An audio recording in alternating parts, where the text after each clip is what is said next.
Once a golden boy, always a golden boy. Right.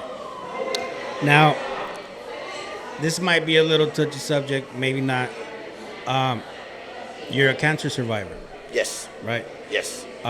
Do you want to talk about that? Just to help people know, what I mean, that it's possible that hay chanza. You know, it's I've had family that's didn't make cancer. Can you talk about that a little bit? Absolutely, absolutely. I don't really bring it up a lot because it's not, it's something that happened so long ago that sometimes I forget that it even happened. But it's there because I know what I went through. Right. I had third stage. When they found out, I was young. I was in my 30s, 33, 34. I had all the symptoms prior, but I always, as a man, you don't get educated. Like with women, they tell you, hey, check when you're in the shower, check your breast and check the. As a man, you're never really educated to check anything. Right.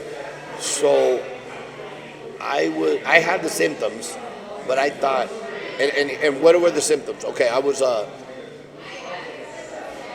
I threw up a lot of blood. I mean, the bowl was full of blood. And I'm like, fuck. Ulcer. Cut down on the drinking, on the hot sauce, on the chile, on the this, on the that.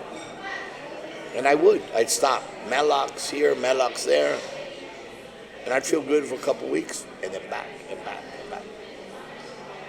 Finally, one day I'm really sick. I go into the hospital, they check me in, and sure enough, a few days later, diagnosed with cancer, stage 3.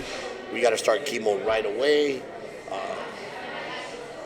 You hear cancer, and it's like, and again, I'm 30-something years old. I had el tío, el tía, la tía, el primo. Somebody. It was never really close, but you had heard somebody got cancer.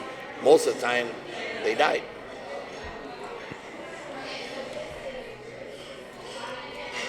So when I'm told we got to start chemo right away, I'm like, shit, I don't want to die.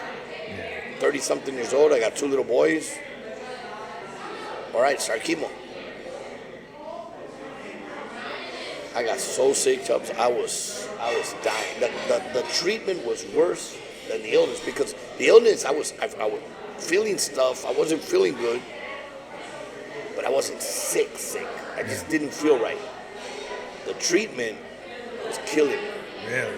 And I went through it. It was horrible. It was horrible. But gracias a Dios, gracias a mi familia, the support system, that had a lot to do with it. Barrera in the fight. If you guys watch, and I invite everybody to go watch Marco Barrera against Johnny Tapia. Well, that's another one that I used to watch growing up. Marco, after the fight, wins the fight and dedicates the fight to me. Oh, really? Because that's the fight. I didn't make it. I don't make it to the fight. I'm battling cancer. So he says, Roberto, I just had a fight. These gloves are for you. I still have the gloves framed up with the trunks and everything. Got really emotional. That was at a time when I wasn't in the hospital. I was at home. I'm watching the fight. And he dedicates it after in the interview. They called me later. Hey, did you see the interview? I was tearing and crying. And I learned a lot from cancer.